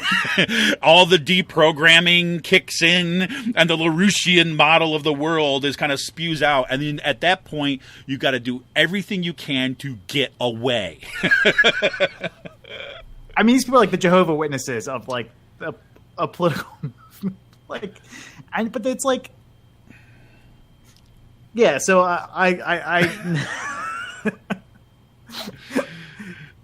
the reactions I got from this with some people were just like, gold. Like I didn't see. I got a couple like facial reactions. Someone's like, "Huh?" Like a side eye, like jaw drop. Like, wait, what? Like that guy? Or like, wow? Not like a oh wow. Like no, like holy shit. Like you gotta be kidding me. Like. So I want to give you a sense. And I think that this is probably where Scott Wagner gets some of his global warming ideas, Sean. So I want you to listen to this. Again, this is coming just from the Wikipedia page, right? Talking about global warming. So here, just quote, the quote-unquote greenhouse effects hoax, a world federalist plot, is another book by this guy Maduro that says the theory of anthropomorphic global warming is a plot by the British royal family and communists, right, to undermine the U.S., right? LaRouche followers have promoted the documentary The Great Global Warming Swindle and attacked Al Gore's The Inconvenient Truth, infiltrating showings to promote their viewpoints. And they have stood on street corners proclaiming the falsity of global warming and have protested Gore's appearances. I would not be surprised if Senator Scott Wagner's views that like our bodies are the things that are actually are causing these changes is where it's he the got the royal stuff family. From. Yeah, he got somehow, he still hasn't yet to be strip away the kind of deprogramming like that he went through while he was writhing on the floor saying, please help me see the light at one of the LaRouchian meetings, right? Who knows, man? But like one of the things that like really struck me is like before I published the article, published it like 10:30, 10:15 in the morning, I was typing an email out to his campaign manager at like 9:15, 9:30, and I'm like sitting there and I'm like, all right, I was debating, should I publish it and not let them know that I'm going to be publishing this, or should I do the right thing here and email them, field them some questions, and they're not going to respond, right? But I could say, hey, we emailed these people and they have not responded, they refused to respond. So I was like, I didn't have Jason's email, so I sent it to Jason, the campaign manager, through Twitter, because we follow each other on Twitter. And I'm like, hey, I'm sorry I'm saying this on Twitter, but 2011, Senator Wagner gave Lyndon LaRouche a $1,000 check for his PAC, and looked into his history of Holocaust denial, looked into what Lyndon LaRouche was doing at the time, with painting Hitler mustaches on Obama's picture, and basically said, and all the other conspiracy theories he's involved with, is basically is Senator Wagner a LaRouche supporter? Does Senator Wagner believe in these conspiracy theories? And what does Senator Wagner have to say about Lyndon LaRouche's denial that the Holocaust happened? Yeah. I mean, these are all like legitimate questions at this point. You cut the guy a $1,000 check. That's an endorsement you're not taking back. Right. No, and it's like, here I am like, when you told me that, Sean, yet. Yeah, when you told me that, Sean, I'm like, we're actually at the point where this is a legitimate question, right? I mean, it's like normally to ask someone like a politician that would seem like so far beyond the pale. But now you've got a politician who's going to be running for governor for the state of Pennsylvania who gave to this guy, right? And so you actually need to find out the answers to these questions, right? Let me give you an example. If you have any question about this whatsoever, here is LaRouche talking about Jewish culture, right? LaRouche says, quote, Jewish culture is merely the residue left to the Jewish home after everything saleable has been marketed to the Goyim, right? I mean, what? This is this guy, right? And Senator Wagner gave him $1,000, right? Not like $10 that you actually, happened to give to somebody on the street corner because you didn't understand what the heck they were stood for. No. And the other thing about it too, Sean, is that the address that he writes on that form that you publish is for Penn Waste, right? It's his company address. So not only does he put it personally on there, but he puts his company address on there. Yeah, where it makes it no mistaken who this Scott R. Wagner is from York, Pennsylvania. That's exactly okay. You could have boiled it down. Maybe there's someone else with that those same initials. No, he put Penn freaking Waste on the fucking report. That was the first thing I did when you sent me that report. Right? You said, okay, here's this thing. I'm like, what? First thing I did is I Googled the address. Right? Because I want to say, okay, look, because there's a chance here that this is a different Scott Wagner, right? So let's make sure, and boom, Penn Waste, right? So he's got the address for Penn Waste. I don't even know what to think about that. And like, I mean, you know, I don't know. I mean, I don't know. Oh God. Whoa. So Senator Wagner now is throwing his hat in, or did at least one point, to the tune of $1,000, with a guy who basically referred to gay people as people from the lower sexual classes, who's a climate denier and thinks it's a hoax of the British Empire, right? Who thinks that the Holocaust never happened. The Holocaust never happened. Be, like, quarantined and have their own like leper colony. Right, and not to beat a dead horse here, but why is this important? Because this is the same guy, Scott Wagner, who just talked about George Soros, right, as, you know, the Hungarian Jew who hates America, right? The guy who thinks that climate change is caused by our warm bodies and the Earth moving closer to the sun, whatever the hell that means, right? I mean, this is that guy, right? I don't even know what to do with this, Sean. I mean, I can't. I mean, this is at some level, it's like how this man. This is like a parody almost, but it's not. This is real that's life. what I mean. It's what I mean. This is like this makes Mike Terzai look sane. And that look, and that's hard work. That's hard work to get to that point. like Terzai is nuts. Like, Terzai's insane, but Terzai never gave $1,000 to Lyndon LaRouche. No, he didn't. As far as we know, at least, right? Who knows? Maybe he gave it to somebody even worse than that. I mean, that wouldn't surprise me either. I mean, because Terzai's such a nut job. It's like the pantheon of like the bottom of the barrel. Like you're scraping, you're hitting the floor at this point. You're scraping through the barrel so hard. You're hitting the concrete underneath the barrel. Like, this is where Lyndon LaRouche is at. Like, David Duke and Louis Farrakhan might be the only two other people like you could think of. Well, I mean, I don't even know what to do with it, man.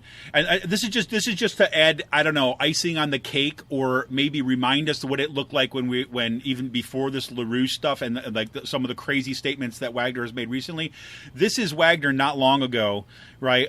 This was the quote unquote sane Wagner. Okay, this is what Wagner thinks about workers. Okay, so listen to this.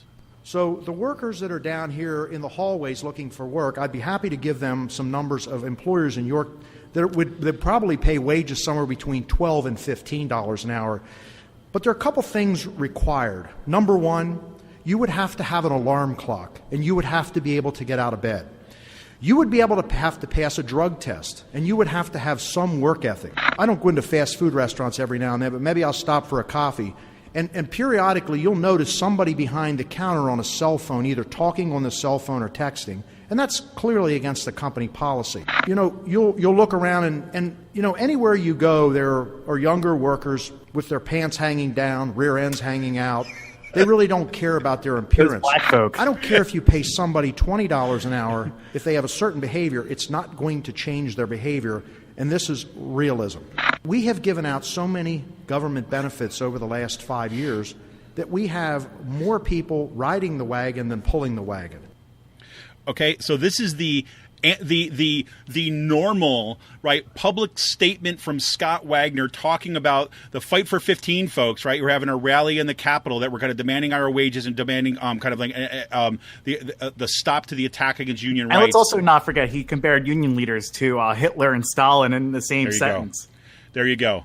Right, there you have it, right? So you got that, the lazy folk. The reason why people are out of work and they're having a tough time meeting it is because they don't have an alarm clock, they're lazy, they can't get out of bed, right? They're on drugs all the time, and they can't pull the pants up over their ass. Those are your reasons right there, right? And all of that stuff, right? I mean, this is when, like, dog whistle politics were still in play, right? Before we saw the complete launch of the overt white supremacist crap, right? And now we have, like, Wagner here deploying every little catch thing in the dog whistle playbook to go anti-worker, right, by basically saying it's all the black people that are causing this problem, right? This was back when, you know, he was just a horrible human being. Now he's, like, you know, on the fringe of the fringe in political life.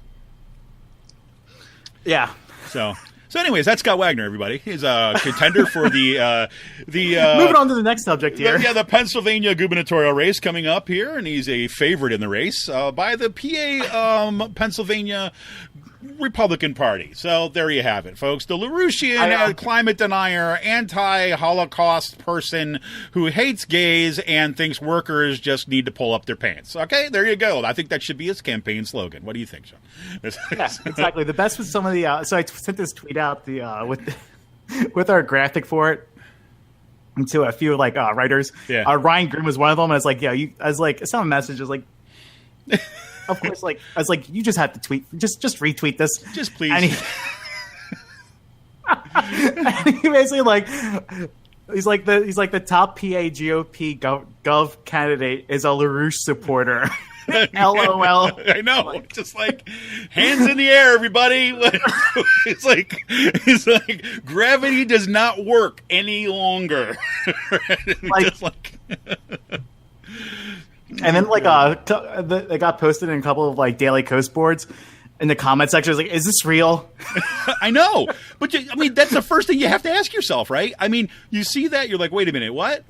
This cannot be real. This somebody, and then there you go, right? As a result of a right to know request, you actually have the document that shows that this is what. No, this wasn't a right to know request. This was Federal Election Commission, FEC Commission, federal records. This is he gave this check to a political campaign that made it that is on the record for the end of time. End of time, Scott Wagner, Lyndon LaRouche will fucking be there because he gave $1,000 check. Yes, it's not that much money, but still that's still a big endorsement of the guy. It is indeed. Indeed. Thank God for secrets.org. You know what I'm saying? Thank God for federal campaign laws that we get to actually see this stuff, before we get some move by like we saw in Texas to hide. And one thing I'd like to give a big shout out for this story. Yeah. I'd like to give a shout out to the anonymous Politics PA and anonymous Penn Live commenter who's been posting this fact in the comment boards of Penn Live and Politics PA for about 5 years now. And no one ever really took the time to follow this up. And I was like, all right, let me just see how crazy this claim is. And you just see if you do Google search Scott Wagner, Lyndon LaRouche, you'll see this appearing in the comment section over and over and over again from going back to 2012 and 2013. And I followed it up and I found the FEC report. There was one lone person out there for years pounding this drum, and now we all know that guy deserves a beer. Yeah, or a case. How about that? Stop by Pizza Boy. I'll buy you a case. Oh my God. Yeah, no kidding. I'll chip in, man. I'll split it with you. So, pretty crazy. Yeah, I mean, so there you have it, and whatever. We just got to move on because I just can't. My head hurts, Sean. It's my head hurts.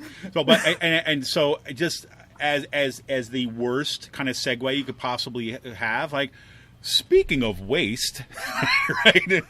Now we got right here in Pennsylvania, right? We moved from the guy who's from Penn Waste into actually the Pennsylvania Republicans actually moving to actually cut millions in the other guy who wants to run for governor. Yeah, right, exactly. Exactly my point.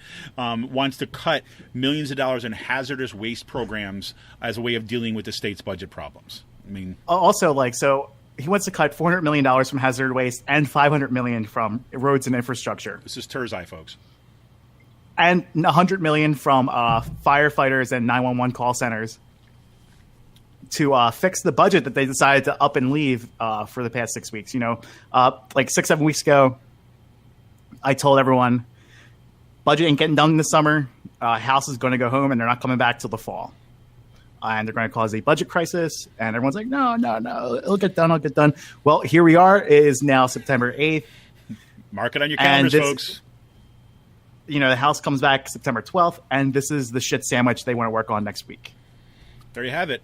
And so we're going to see that starting on Tuesday. We're going to see all this stuff play out. So everybody kind of, put that mark on your calendar, right, and put a pin in that and say, this is what Sean was saying all summer, that this budget is not getting done. Okay? Just want that down there for the record. All right? Let's say that. But, here you go. I told you 2 months ago. Exactly. I mean, again, this is the difference between like listening to what these people say and the kind of the hopeful proclamations of what they want, right? And then actual reading the landscape, the political landscape to determine what's going to happen.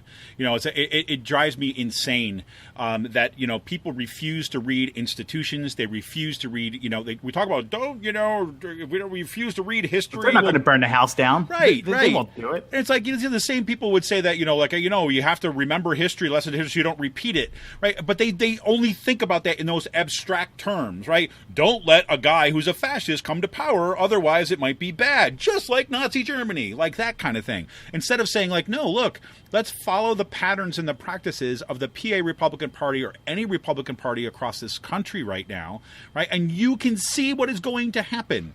Right? If you just kind of like, or at least let's say, it's not like fortune telling here, right? But you could say, okay, we got about a kind of a 90% likelihood that this budget is not going to get passed. And you know what the funny thing is? Like, on a national sense, like the dysfunction in the Pennsylvania General Assembly with the Republicans and where they've gone over the past 8 years, has not made like a blip on the national radar, which is remarkable. Like I remember I called into Sam Cedar a couple months ago, just like made a comment about like, you got to watch this guy, Scott Wagner. He's fucking crazy. And basically, this was before the climate change stuff. And it's like, no, listen, we have. And I'm like, I was like, you guys don't realize, like, I'm in the Capitol. I live out in Harrisburg. I see this stuff every day. Pennsylvania, your neighbors right below you. The legislature is off its friggin' rocker. Yeah. Like, true. You like, and they're like, what? I'm like, yeah, the legislature is off its friggin' rocker. And if this guy becomes governor, we're going to be like Oklahoma. Yeah, right, exactly. On a lot larger scale. Exactly. It's crazy. It's crazy, man. It's crazy.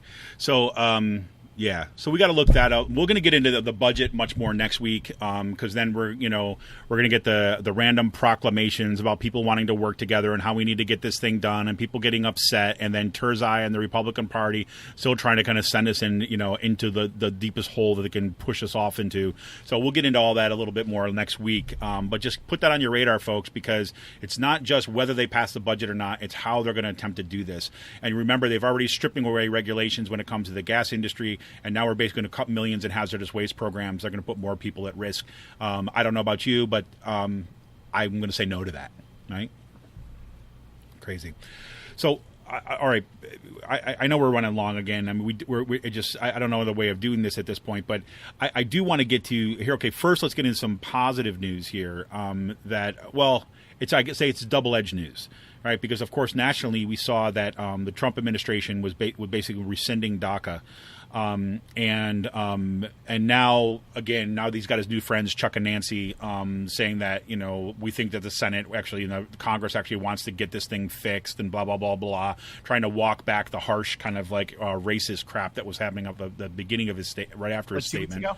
Yeah, right, exactly. And which seems like however long ago that was. But the turnout, like nationally, there were protests everywhere, right? So that in Pennsylvania, you basically had 17 locations, right, where Make the Road Pennsylvania and affiliated groups like Planned Parenthood, PA Student Power, there were kind of joining together to occupy congressional office buildings, right, to basically to defend DACA. So that was something else, Sean.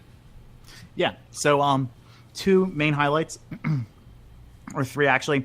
One, the day before Wednesday's demonstrations, Ryan Costello closed his Reading office down, his Berks County office down, due to threats from the alt-right, or the alt-left, because of people holding signs. Costello has been doing this for months now, basically using the threat as the threat of political violence as a way to go after his opponents, basically saying these people are unhinged, they're uncivilized, we shouldn't deal with them, they're a violent threat to me, to my safety. I can get killed at any moment. He's been using rhetoric like this for months now, long before Steve Scalise was shot at, as a way to not hold any public availability, not hold any public protest or anything like this. So Costello has been doing this for months now.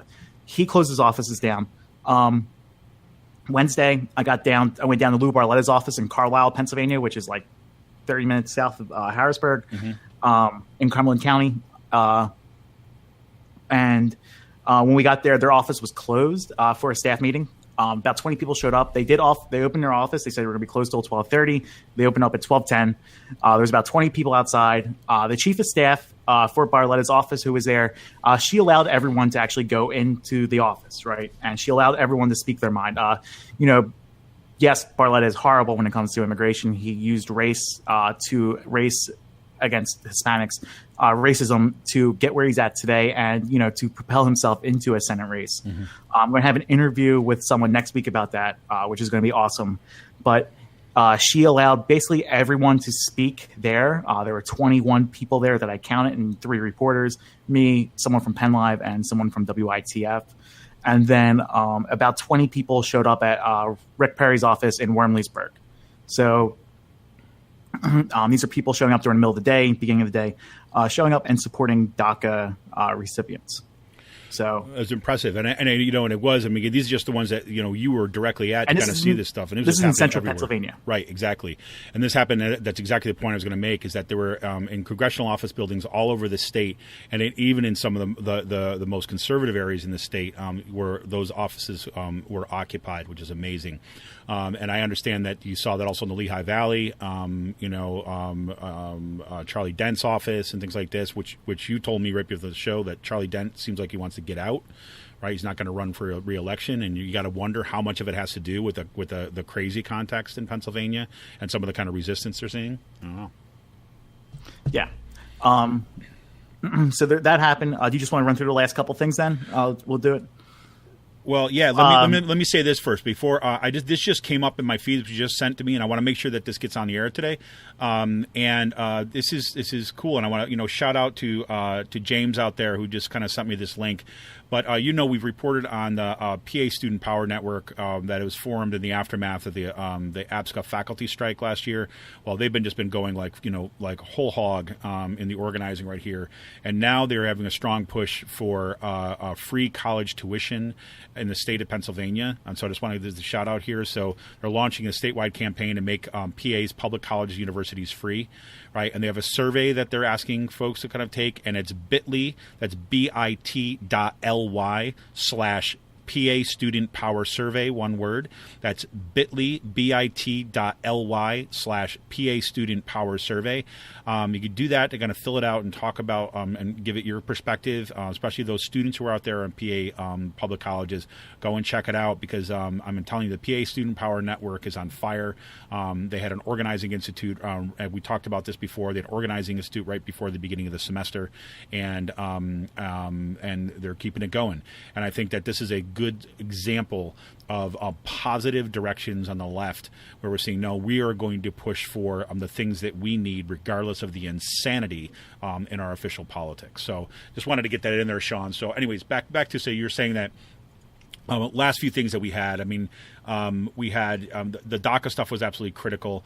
You've got the kind of the rest of the stuff here. So yeah, why don't you run us through a couple things and to close out the segment.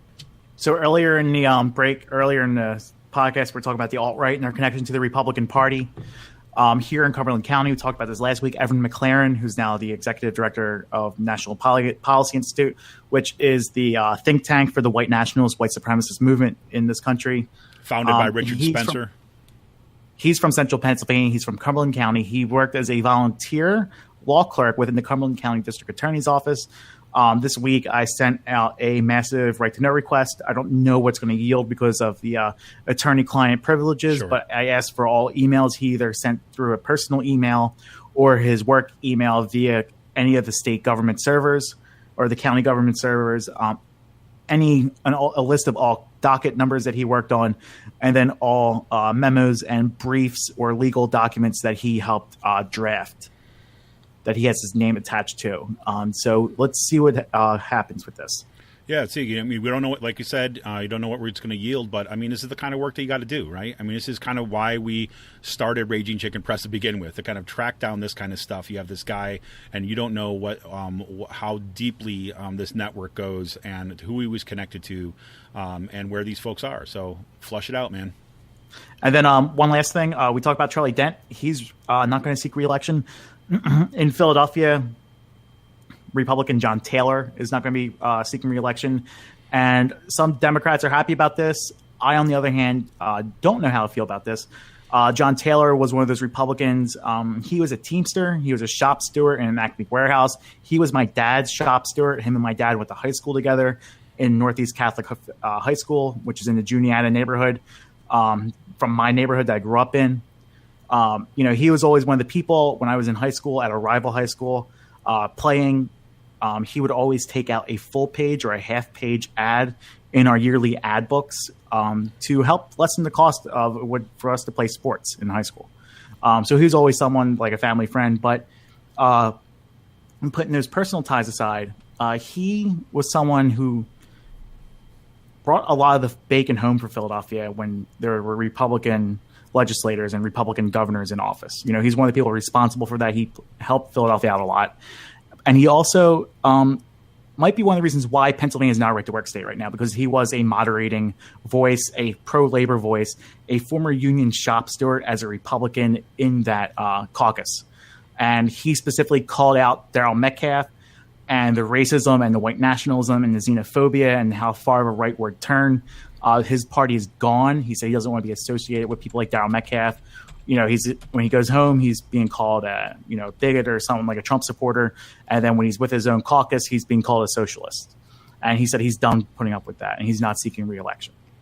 Well, he's one of these people that, as you kind of describing, is a remnant of a time gone by in kind of state Republican politics, where you talk to union folks, for example, they all tell you, you had some, not all Republicans in the state were like anti-labor or were absolutely horrible. I mean, he openly admitted in his article, in the article to Philly.com, that his union job helped him get a college degree and help him go to grad school. That union job set him on the track where he's at now, being that shop steward and having that union paycheck. Yep. There you have it. This is what it was. Rick Smith has always said, he's like, look, I'm begging Republicans out there, sane Republicans out there, to take your party back. And this is kind of one of the reasons why. This is a perfect example of what Rick is talking about when he's, saying that's necessary, because that is gone. I mean, this is kind of like nostalgia time, and we're going to see a Disney film about this at some point, right? I mean, and the things, it's like, yes, Democrats, organizers and activists within Philadelphia might be happy about this. I, on the other hand, don't know. Politically speaking, yes, we're very progressive, but you also need the people on the other side who will be that moderating voice within the caucus that you have no access to, and you're losing that. No, exactly that. I think in terms of votes and things like this, I mean, I think it's probably a very, very strong likelihood that this is going to go to a Democrat, right? I mean, for the next election, but we'll see how that goes. And so the likelihood is that the votes are going to, you'll get one more on the Democratic side of it. But exactly what you said, you're losing that access to someone that represents a bygone era. So, good luck to him in retirement, I guess. Well, he says he's not getting out of politics completely. He'll probably become a lobbyist and stay up on the Hill. So it'll be interesting. Might have to stop in and say hi to him. I haven't talked to him at all in the couple of years I've been up here. But, I just want to say hi, talk to him. And, because him and my dad grew up together. So it would be pretty interesting to actually speak to him. And I haven't seen him since I was in high school. Well, there you have it, man. I think you should do that. That sounds good. So, all right. So, listen, we are going to head into the last call, and we'll kind of get into some space news and kind of see what else is going on. And Sean's got a cool announcement coming up for an Out to Coop Extra for next week. We'll get into that, too, a little bit. This is Kevin Mahoney, editor and founder of Raging Chicken Press. We're going to be back right after this break.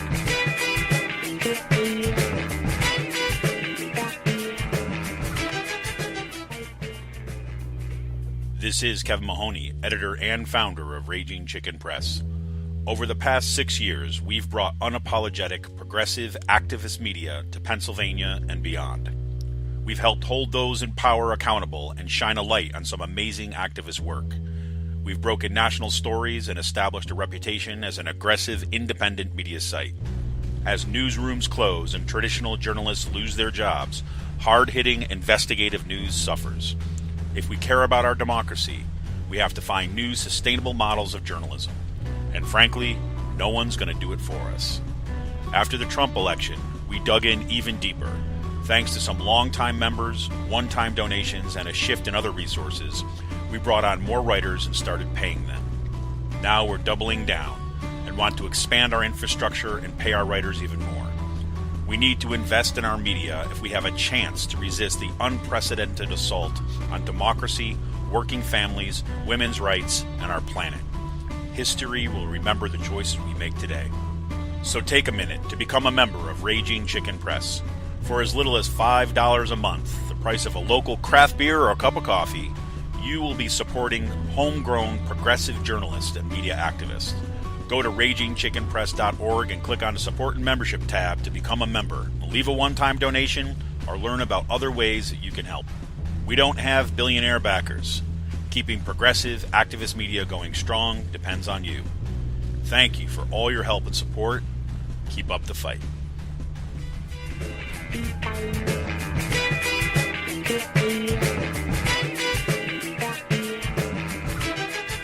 Hey, welcome back to Raging Chicken's Out the Coop podcast. This is Kevin Mahoney, editor and founder of Raging Chicken Press. I'm here once again with our muckraker-in-chief, Sean Kitchen, for our Let's Call. We're going to get into some kind of fun stuff for the day, and I've got I got a couple of these cool things in space news today, Sean, and just kind of throw it right in, right, as a kind of like a 180 turn from everything else we've been talking about on the show today.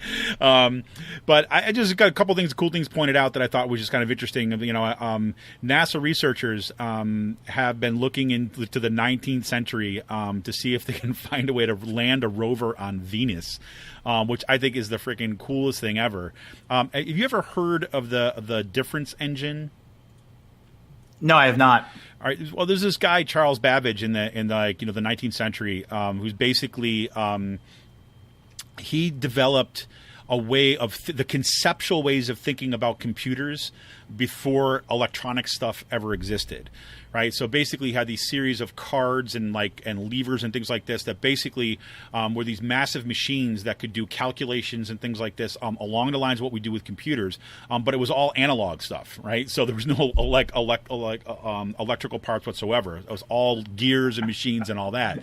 And there's this great book, sci-fi book, of course. Well, I don't know if you call it sci-fi, you call it alt history kind of stuff, not to be confused with alt-right stuff, right? But called The Difference Engine, because the Difference Engine was Babbage's term for this thing, how to kind of do this analog computer system. And the world that is created in this Gibson novel is essentially steampunk, right? You know, so it's like, you know, what would you have? You know, instead of starships, if you had giant Zeppelins, right, that flew through the air and all this kind of stuff. But it was kind of interesting. So basically, what the deal is that in Venus, if you know anything about Venus, like it rains acid and things like this, and there's huge pressure that goes on. And I think that there has never been a spacecraft that's landed in Venus that has survived for more than 127 minutes, right? And that was actually done back in 1984 by a Soviet Union's kind of Vega 1 and Vega 2 landers, but they basically kind of dissolved and kind of crushed under their pressure.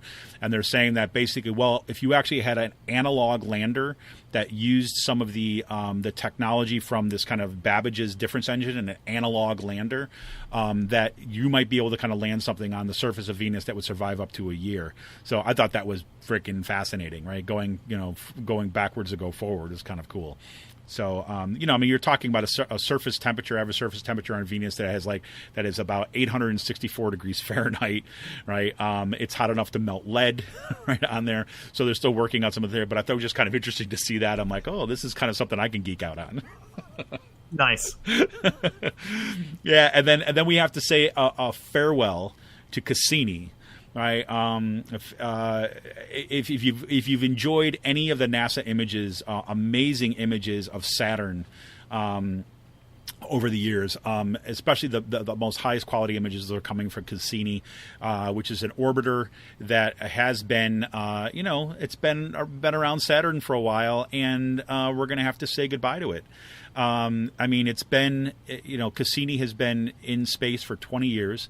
It's given us the best pictures ever of Saturn, up close images. We've seen some probes that have been launched that have actually gone down close to Saturn's rings to give us data that's coming back from Saturn's rings, which is absolutely amazing. The first ever, one of the first, they actually landed as part of the Cassini project, landed on one of Saturn's moons.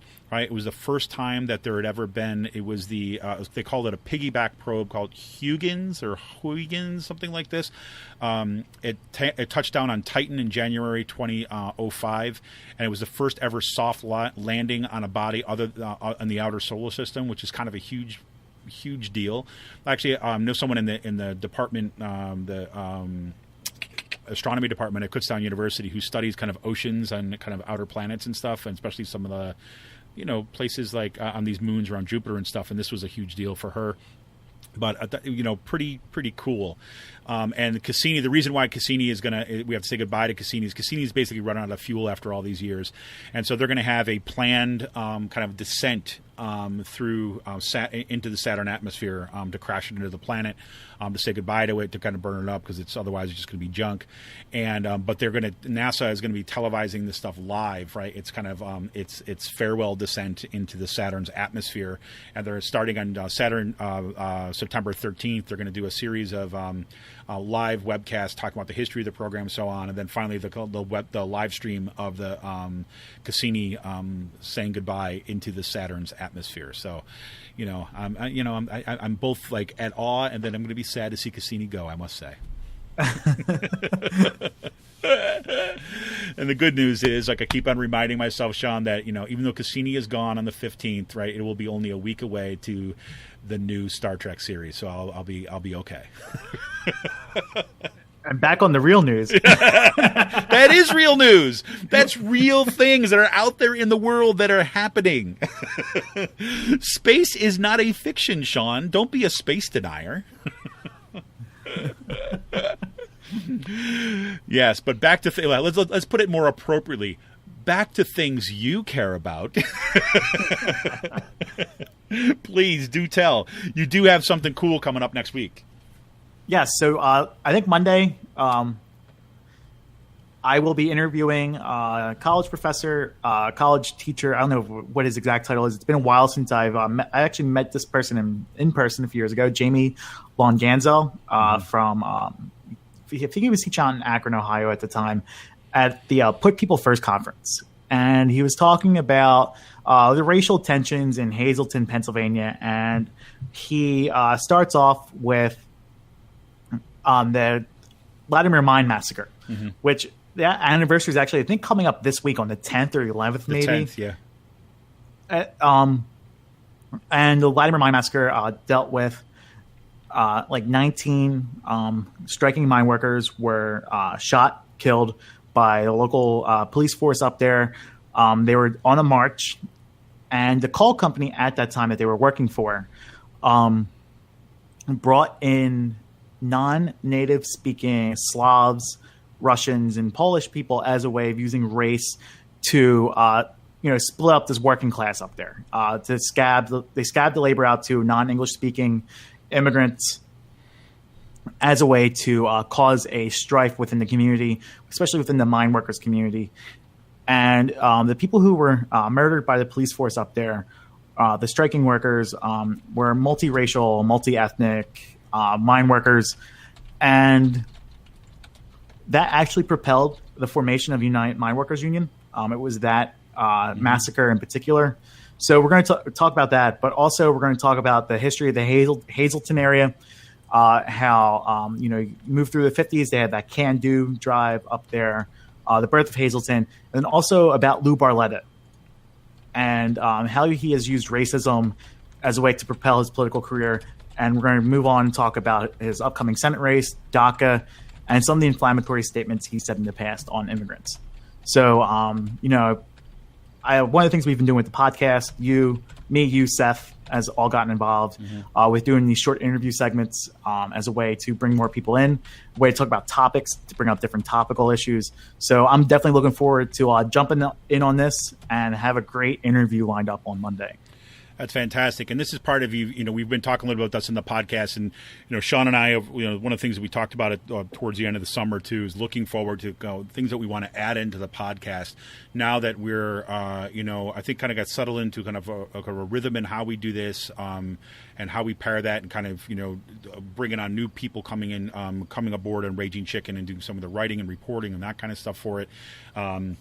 And this is one of those features. We want to bring in the Out the Coop extras that we're going to bring some interviews to you. If you remember a while back when we were first launching the podcast, I was doing something along these lines, like I was calling it the sit down, right, for some interviews and that kind of stuff. Well, this is kind of a version of it that I think works better with the format that we've got, so that we can actually bring in the Out the Coop extras and they'll be fairly regular part of that program. So ideally, we'll be able to bring you, 1, 2, maybe even 3 interviews per month. With kind of people that are out there. I've just got a lead on a new someone else that we hopefully I'm going to be able to find a time that I'm going to be able to interview. If you remember, we a while back I kind of talked to Dave Levitin, who basically wrote this book, I'm Not a Scientist, and that was kind of given me the heads up from some folks at the Midtown Scholar. Out there in Harrisburg. It's a bookstore out there. I've been folks that are coming on. Well, Alex Brubaker, he's kind of the manager over there. He basically kind of alerted me again. They've got someone that's coming in September 24th, right? Susie Hansen, who's basically got a new book out called Notes on a Foreign Country, an American Abroad in a Post-American World. And she's a kind of a New York Times Magazine writer and so on. But she's talking about her experiences in Istanbul, right? In Istanbul and in Turkey and traveling around. So we've already started teasing out, see if we can actually find a time to bring her aboard. But that's the kind of stuff that we can do, especially if we get your help, right? I mean, if we get your help, you get your insistence, you kind of jump aboard, become a member of Raging Chicken Press. Again, it's only $5 a month, right? $5 a month to become a member of Raging Chicken and help us kind of expand our programming like this. And then soon look for, probably, like I've said before, in October, maybe the end of September, but more likely October, we're going to start putting out our first members-only content, which we're going to do our Raging Chicken roundtables, kind of looking back and kind of sorted through some issues that are a little bit more knotty than we get into in the podcast. So, yeah, other than that, man, the weekend is here. Yes, it is. Are you going to be having some of that pineapple sour that you were talking about last week? Yes, I already had a few drafts. A few drafts. How are they? One of the things we can. Oh, sorry. How are they? Is it good? Yes, it's really good. It's very clean. So what they did is they aged a pineapple sour beer, the base beer, in a stainless steel container, put some Brett and other wild yeast in there. And it's nice. It's not funky like a barrel funky, but it has a really good, clean, crisp, sweet, sour taste to it. Very cool. So we have a whole bunch of bottles of that there, Pizza Boy. Also, one of the beers I've been working through is the Pilsner we have there, the brewery Pilsner. Mm-hmm. It's like 4.5%, and it's $38 a case. Pounder cans. Mm-hmm. It is absolutely worth every cent of it. They're not selling as fast because of it's an IPA or a pale ale, right? But it's a damn good beer. It's I'm gonna, German style. I'm looking for a time to get out there soon, then, and I hope there's some still left out there for that, because I used to love Pilsners, and I just haven't had them for a while, right? And that's really good to hear, because and I also got disappointed with a lot of the Pilsners I was trying, when I kind of came back. So I got really into when I spent some time in Germany. And then had some absolutely amazing Pilsners over there. And then I had some good ones here, but then just kind of, okay. So this is what I've been looking for this for a while. Yeah, this has become a favorite with some of the people who work at the brewery, bartenders, people who work in the back. It's just a clean, easy drinking beer at 4.5%, and it's mighty tasty.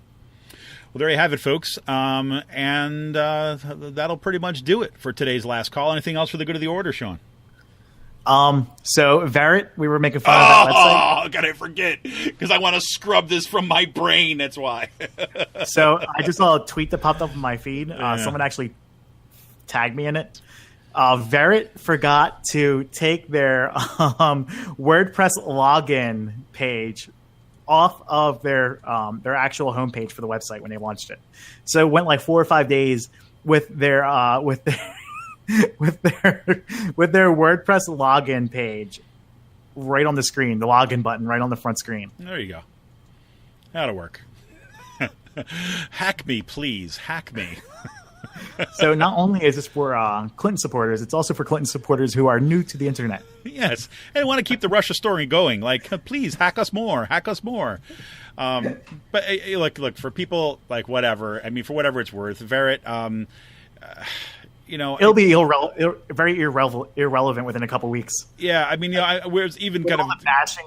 Yeah, it's getting from the left and the left, the center, and the center right. It's going to become extremely irrelevant within a couple of days, probably. Yeah, I think so. And I think, again, we're even kind of like saying, should we even talk about this thing? Because it's like, really, it's like, but it's just an example of a particular segment of the kind of, I don't know, centrist Democrats, right, who just cannot let go of the dynamic from the last election, right? And I don't mean that we 11 months after the election, you're still blaming Bernie Sanders for losing. Well, that's exactly it, right? I mean, and it's, and the claim is that this is going to be a way around fake news and everything. I guess Hillary Clinton came out on Sunday, like, kind of promoting Verret, right, out there. And it's like, come on. I mean, that happened, right? The election we have lots to learn from it. We've got lots to do that, but just constantly reliving it helps nobody, right? So, hello, Verret. Look forward to saying goodbye very soon. Crazy, man. Crazy. All right, man. I think it's time to get out of here. What do you say? Yep, I'll talk to you later. All right, man. This is Kevin Mahoney, editor and founder of Raging Chicken Press. It has been a long week, and I'm sure next week will be just as long. So I'll remind you, tune back in next Friday. Sean and I will have a whole new thing. We're going to get into the PA budget and all that kind of stuff.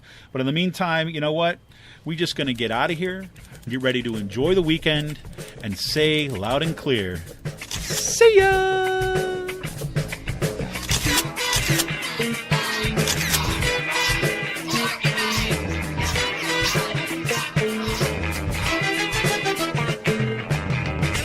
The president not only took Rhino Ryan to the woodshed, but eliminated any need for any Republican to ever pretend again that Ryan is a real Republican.